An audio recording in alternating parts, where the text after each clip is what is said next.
High BP, sugar లాగే ఇప్పుడు రక్తహీనత కూడా మన దగ్గర ఒక పెద్ద సామాజిక సమస్యగా మారిపోయింది.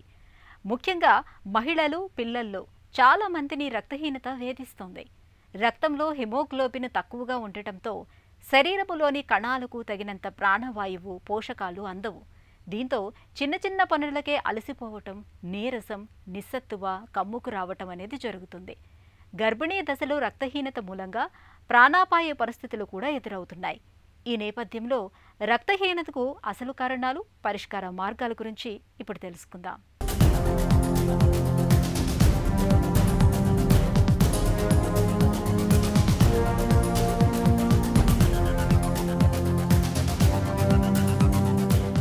రక్తం మనకు ప్రాణ అవసరం. మనలోని కణకణానికి ప్రాణవాయువును, పోషక వనరుల్ని అందించే జీవ ఇంధనం. రక్తమే లేకపోతే మనకు జీవం లేదు. మన ఒంట్లో తగినంత రక్తం ఉన్నప్పుడే మన బతుకు బండి సవ్యంగా, సాఫీగా సాగుతుంది. మన శరీరంలోని రక్తం చూడ్డానికి ఎర్రగా కనిపిస్తుంది. ఇందుకు కారణం రక్తంలోని హిమోగ్లోబిన్ అనే పదార్థం. ఇది తయారు కావటానికి మాంసకృతులతో పాటు ఇనుము అనే పోషక పదార్థం కావాలి. మన శరీరంలో హిమోగ్లోబిన్ మగవారిలో ప్రతి 100 గ్రాముల రక్తంలో కనీసం 13 గ్రాములు, మహిళలు, పిల్లల్లో 12 గ్రాములు ఉండాలి. హిమోగ్లోబిన్ మోతాదు ఈ విలువల కన్నా తగ్గితే రక్తహీనత ఉన్నట్లే. రక్తం తక్కువైతే ఆక్సిజన్ తక్కువై పోషక పదార్థాలు లభించక మన శరీరానికి అడుగడుగున సమస్యలు ఎదురవుతాయి. చిన్న చిన్న పనులకే ఎక్కడ లేని అలసట ముంచుకొస్తుంది. నీరసం, నిస్త్రాణ కమ్ముకొస్తూ ఉంటాయి. హిమోగ్లోబిన్ శాతం బాగా తగ్గిపోతే మెదడుకు రక్త సరఫరా తగ్గి ఇతర సమస్యలకు దారితీయచ్చు. గుండెపై ప్రభావం పడవచ్చు. ఏకాగ్రత కోల్పోవటం, జ్ఞాపక శక్తి తగ్గటం వంటి అనర్థాలు ఎదురవుతాయి. మన రక్తంలో హిమోగ్లోబిన్ పర్సంటేజ్ నార్మల్ కంటే తక్కువ ఉన్నప్పుడు, అంటే ఆ పర్సన్ యొక్క ఏజ్, జెండర్ తీసుకొని వాళ్ళల్లో ఉండవలసిన దానికంటే, నార్మల్గా ఉండవలసిన దానికంటే తక్కువ ఉన్నప్పుడు మనం దాని రక్తహీనత అంటారు. ఈ రక్తహీనత మెయిన్గా వచ్చేందుకు కారణాలు తీసుకున్నట్లయితే, మెయిన్గా మన ఇండియాలో అయితే ఎక్కువ ఆహార లోపం వల్ల, అంటే మనకి పౌష్టికాహారం లోపంతోనే మనకి ఎక్కువ జరుగుతుంది. దీనివల్ల ఏంటంటే ఐరన్ తగ్గటము, B12 డెఫిషియన్సీ రావటము, folate deficiency, folic acid deficiency రావటం వల్ల మనకి ఎనిమియా అనేది వస్తుంది. ఇతర కారణాలు చూసుకున్నట్లయితే బ్లీడింగ్ అవటం, అంటే లేడీస్లలో మనకి బ్లీడింగ్, అంటే పీరియడ్స్లో బ్లీడింగ్ ఎక్కువ కావటము, డెలివరీ అయినప్పుడు బ్లీడింగ్ ఎక్కువ కావటము, జనరల్గా ఇంజురీస్లలో అయినప్పుడు బ్లీడింగ్ కావటం, బ్లడ్ లాస్ కావటము, తర్వాత ఆపరేషన్స్ వల్ల కానివ్వండి, పైల్స్ ఉన్నప్పుడు కొద్దిమందికి అల్సర్స్ అనేవి ఫామ్ అవ్వటం వల్ల, అంటే గ్యాస్ట్రిక్ స్టమక్లో అల్సర్స్ ఫామ్ అయ్యి స్లోగా బ్లడ్ అని లీక్ అవుతూ ఉంటుంది, స్లోగా అనమాట. ఈ విధంగా బ్లడ్ లాస్ అవటం వల్ల కూడా మనకి ఎనిమియా వస్తుంది. ఇతర కారణాలు చూసుకున్నట్లయితే సికిల్ సెల్ ఎనిమియాను, తర్వాత థాలసీమియా, ఇవన్నీ కూడా ఇన్హెరిటెడ్ డిసీజెస్. వీటి వల్ల కూడా మనకి రక్త కణాలు అనేవి చిట్లిపోవటం వలన, డిస్ట్రక్షన్ కావటం వల్ల హిమోలైటిక్ ఎనిమియాస్ అనేది ఫామ్ అవుతుంటాయి అన్నమాట. తర్వాత ఇతర కారణాలు చూసుకున్నట్లయితే ఎనిమియా ఆఫ్ ది క్రానిక్ డిసీజ్తో సఫర్ అయ్యే వాళ్ళు, అంటే క్యాన్సర్ కానివ్వండి, కిడ్నీ డిసీజ్తో సఫర్ అయ్యే వాళ్ళలో, రుమటాయిడ్ ఆర్థరైటిస్ సఫర్ అయ్యే వాళ్ళలో, వీటిల్లో కూడా మనకి ఎనిమియా వచ్చే ఛాన్సెస్ అనేవి అధికంగా ఉంటుంది. బోన్ మ్యారో సప్రెషన్ అవ్వటం, అంటే రక్త కణాలు అనేవి బోన్ మ్యారోలో తయారవుతుంటాయి. ఈ బోన్ మ్యారో సప్రెషన్ అనేది ఇన్ఫెక్షన్ వల్ల కావచ్చు, ఇన్ఫ్లమేషన్ వల్ల కావచ్చు, క్యాన్సర్స్ వల్ల కావచ్చు, క్యాన్సర్ తీసుకునే కీమోథెరపీ వల్ల కూడా కావచ్చు. తద్వారా రక్త కణాల ప్రొడక్షన్ లేకపోవడం వల్ల కూడా మనకి ఎనిమియా అనేది చూస్తుంటాం. సో ఇవన్నీ రకరకాల కారణాలు మనకి అవుపిస్తుంటాయి ఎనిమియాలో. ఇండియాకు వచ్చినట్టయితే మెయిన్గా పౌష్టికాహార లోపం వల్ల, మెయిన్గా దాంట్లో కూడా వరల్డ్ మొత్తం కూడా మనకి ఐరన్ డెఫిషియన్సీ ఎనిమియా, అది ఐరన్ లోపం వల్లనే ఎనిమియా అనేది వస్తుంది. మన దగ్గర మహిళలు, పిల్లల్లో రక్తహీనత సమస్య బాగా ఎక్కువ. సరైన పోషకాహారం తీసుకోకపోవటం, తరచూ ఏదో ఒక అనారోగ్యంతో బాధపడటం, నెలసరుల్లో రక్తం ఎక్కువగా పోవటం, విటమిన్ B12 లోపాల మూలంగా మహిళలకు ఇవాళ రక్తహీనత అన్నది ఒక శాపంగా మారుతోంది. పురుషుల్లో రక్తహీనతకు పైల్స్, అల్సర్ల వంటివి ప్రధాన కారణాలుగా ఉంటున్నాయి. పౌష్టికాహార లేమితో పాటు పొట్టలో నులిపురుగుల వంటి సమస్యలు పిల్లలకు రక్తహీనతను తెచ్చిపెడుతున్నాయి. పుట్టుకతోటి వచ్చే కొన్ని రకాల జబ్బులు, రక్తం తయారీలో లోపాల మూలంగా కూడా కొంతమందిలో రక్తహీనత అనేది కనిపిస్తుంది. ప్రతిరోజు తినే ఆహారంలో ఏదో ఒక ఆకుకూర ఉండేలా చూసుకోవటం ద్వారా రక్తహీనతను చాలా తేలికగా అధిగమించవచ్చు. రక్తహీనత అనేది ఫస్ట్ మనకు వచ్చినప్పుడు రక్తహీనత ఎందుకు వస్తుంది అనేది కారణం చూసుకోవాలి. అంటే మనకి పోషక పదార్థాల లోపంతో వస్తుందా, లేకపోతే బ్లడ్ లాస్తో వస్తుందా, బోన్ మ్యారో సపరేషన్తో వస్తుందా, లేకపోతే కొన్ని రకాల మెడిసిన్స్ వాడటం వల్ల వస్తుందా చూసుకోవాలి. దాని ద్వారా మనకు కారణం ఏంటనే తెలుస్తుంది.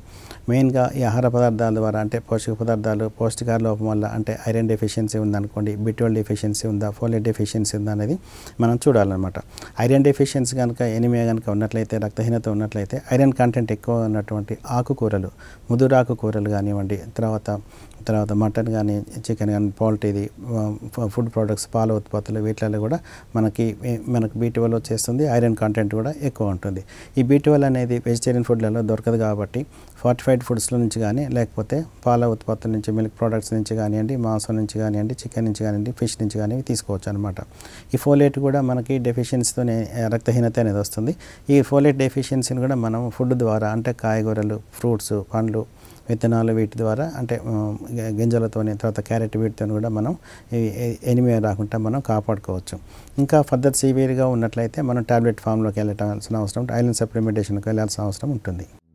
రక్తహీనతను నివారించడానికి భారత ప్రభుత్వం దేశవ్యాప్తంగా ప్రాథమిక ఆరోగ్య కేంద్రాల ద్వారా గర్భిణీలు, బాలింతలు, చిన్నపిల్లలకు ఇనుమును అందించే ఐరన్ ఫోలిక్ యాసిడ్ మాత్రల్ని ఉచితంగా అందిస్తున్నారు.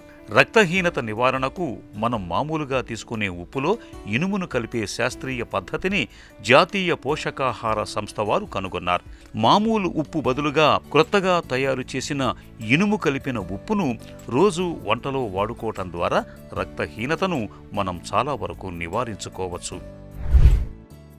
ఐరన్ సప్లిమెంట్స్ అనేవి జనరల్గా పర్సన్స్ కనుక మనకి ఫుడ్ ద్వారా మనకి ఐరన్స్ అంటే క్లియర్ రాలేకపోతుంటే వీటి వల్ల కూడా మనకి వాళ్ళ సఫిషియెంట్ లేనప్పుడైతే B12 అనేది యూజ్ చేస్తుంటారు. అంటే B12 ఇంజెక్షన్స్ కానీ టాబ్లెట్ కానీ. అయితే ఈ ఐరన్లోకి వచ్చినట్టయితే ఐరన్ సప్లిమెంటేషన్స్ ప్రెగ్నెన్సీ లేడీస్కి, బాలింతలకి, తర్వాత ఆల్రెడీ బ్లడ్ లాస్ ఉండే వాళ్ళకి, ఐరన్ డెఫిషియన్సీ ఐరన్ తక్కువ ఉండే వాళ్ళకి ఐరన్ సప్లిమెంటేషన్ అని యూజ్ చేస్తారు. ఈ ఐరన్ సప్లిమెంటేషన్లో ఫెర్రస్ సల్ఫేట్ కానీ, ఫెర్రస్ ఫిమ్రేట్ కానీ టాబ్లెట్ అనేవి ఇస్తారు. ఈ టాబ్లెట్స్ కూడా తినే గంట ముందు కానీ, తిన్న 2 hours తర్వాత కానీ తీసుకోవాలి. అంటే మనకు అబ్జార్ప్షన్ రేట్ అనేది అధికంగా ఉంటుంది.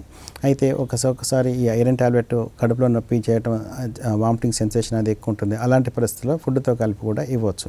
అయితే ఈ ఐరన్ అబ్జార్ప్షన్ ఎక్కువ చేసేందుకు సిట్రస్ ఫ్రూట్స్ కానివ్వండి, విటమిన్ సి కానీ మనం ఎక్కువ తీసుకోవటం వల్ల మన పేగుల్లో ఐరన్ అబ్జార్ప్షన్ అనేది అధికంగా అవుతుంది. అయితే అదేవిధంగా కొన్ని పదార్థాలు అంటే కాల్షియం ప్రిపరేషన్స్ కానివ్వండి, మనం జనరల్గా గ్యాస్ వాడే ఎంటాసిడ్స్ కానివ్వండి, ఇవన్నీ ఏమైతే అంటే ఐరన్ అబ్జార్ప్షన్ అనేది తగ్గిస్తుంటాయి.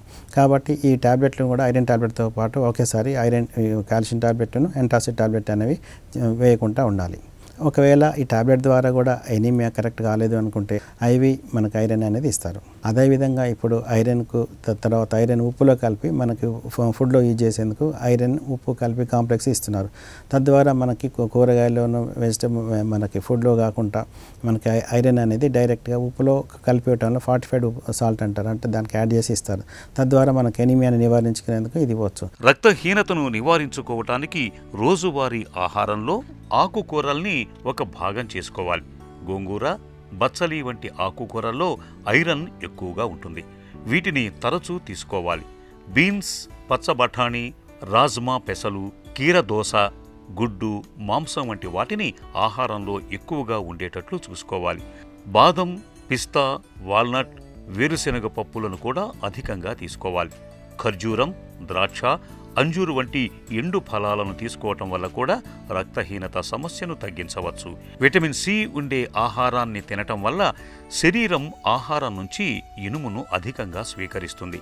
భోజనం తర్వాత టీ, కాఫీలు తాగకూడదు. తాగినట్లయితే శరీరానికి సరైన ఇనుము అందదు. రక్తహీనత మరీ తీవ్రంగా ఉన్నప్పుడు డాక్టర్ సలహా మేరకు కొంతకాలం పాటు ఐరన్ బిళ్లలు వాడుకోవాలి. గర్భంతో ఉన్నప్పుడు ఫోలిక్ యాసిడ్ మాత్రల్ని తప్పనిసరిగా నిత్యం తీసుకోవాలి. ఇలా అన్ని రకాలుగా తగిన జాగ్రత్తలు తీసుకుంటే రక్తహీనతను మనం చాలా వరకు నివారించుకోవచ్చు.